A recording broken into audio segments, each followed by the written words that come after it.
తెలంగాణ రాష్ట్ర రాజకీయాల్లో కవితమ్మ మరో షర్మిల కాబోతుందనేటువంటి అనుమానం తెలంగాణ సమాజం నుంచి వస్తుంది. ఎందుకంటే ఈ పంచాయతీ కుటుంబ పంచాయతీ, రాజకీయ వారసత్వ పంచాయతీ, ఆస్తుల పంచాయతీ ఎందుకు ఆల్ ఆఫ్ సడన్ గా కవిత గారు అమెరికాలో ఉన్నప్పుడు మే 2వ తారీఖున రాసినటువంటి లేఖ ఇంతగా ప్రజల్లో చర్చనీయాంశం అవుతుందంటే ప్రజల ఆలోచన లోపల ఒక అర్థం కనబడతా ఉంది స్పష్టంగా. టీఆర్ఎస్ పార్టీ చేసినటువంటి ప్లీనరీలో తన రాజకీయ వారసులు కేటీఆర్ అని కేసీఆర్ చెప్పకనే చెప్పిన సందర్భంలో కవిత కాంగ్రెస్ ఫోల్డ్లోకి ఏమన్నా వెళ్ళినటువంటి అవకాశం కనబడుతుందా? రాష్ట్ర ముఖ్యమంత్రి గారితో లేదా రాష్ట్ర ముఖ్యమంత్రి గారే కావాలని కవితతోటి ఉత్తరాలు రాయించినారు. ఎందుకంటే కవిత ఉత్తరం రాసిన 2వ తారీఖు రోజే ఈ ఉత్తరం కాంగ్రెస్ పార్టీకి సంబంధించిన ఒక టీవీ ఛానల్లో ఒక పేపర్ లోపల ప్రముఖంగా కనిపించింది.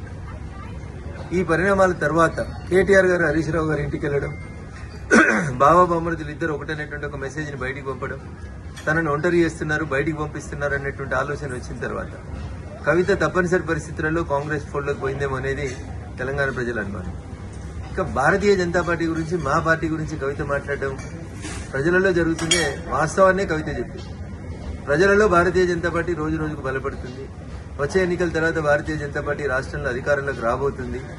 ఈ విషయాల్ని దృష్టిలో ఉంచుకొని భారతీయ జనతా పార్టీ, బీఆర్ఎస్ రెండు కలిసి ఏదో చేయబోతున్నాయని ప్రజల్ని నమ్మించుతుంది. పోయిన ఎన్నికల కంటే ముందు పీసీసీ అధ్యక్షుడిగా ఏ ప్రయత్నాలను అయితే రేవంత్ రెడ్డి గారు కొనసాగించారో ఈ రోజు ముఖ్యమంత్రిగా కవితను మరొకసారి ఎట్లా పావుగా వాడుకుంటున్నారేమో అనేది తెలంగాణ సమాజం ఆలోచిస్తుంది. నాకున్నటువంటి అనుమానం కానీ, నాకున్నటువంటి సమాచారం కానీ, ముందు కవితతో పార్టీ పెట్టిస్తారు, తర్వాత వచ్చే ఎన్నికలకు వచ్చేసరికి కవిత షర్మిల గారి లాగా కాంగ్రెస్ పార్టీ అధ్యక్షురాలు లేదా కాంగ్రెస్ పార్టీతో పొత్తు పెట్టుకోవడమే చేస్తుంది. ఇది గతంలో ఈ రాష్ట్ర రాజకీయాల లోపల ఇట్లాంటి ఒక ప్రయోగం చేస్తే బాగుంటుండే అని నేను చెప్పలే. టీఆర్ఎస్ సిద్ధాంతకర్త అని చెప్పుకుంటే ఆయన మొన్న ఒక టీవీ ఛానల్లో చెప్తాడు, 2018 ఎన్నికలప్పుడు కేసీఆర్ హరీష్ రావు తోటి ఒక పార్టీ పెట్టిస్తే మంచిగుంటుండే, ఆ పార్టీని ఎన్నికలు అయిపోయినాక మళ్లీ మెర్జీ చేసుకుంటే బాగుంటుండే అనేది టీఆర్ఎస్ పునాది నేనే అని చెప్పుకునేటువంటి ఒక సిద్ధాంతకర్త మొన్న ఒక టీవీ ఛానల్లో మాట్లాడుతూ చెప్పింది.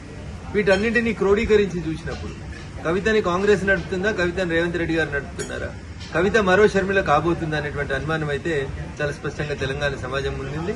కవిత చెప్పినా, కేసీఆర్ చెప్పినా, మీడియా మిత్రులు చెప్పినా భారతీయ జనతా పార్టీ ఈ రాష్ట్రంలో బలపడుతుంది, భారతీయ జనతా పార్టీ ఈ రాష్ట్రంలో అధికారంలోకి రాబోతుంది అనేటువంటి విషయాన్ని టీఆర్ఎస్ కవితనే చెప్పకనే చెప్పినట్టు మేము భావిస్తా ఉన్నాం.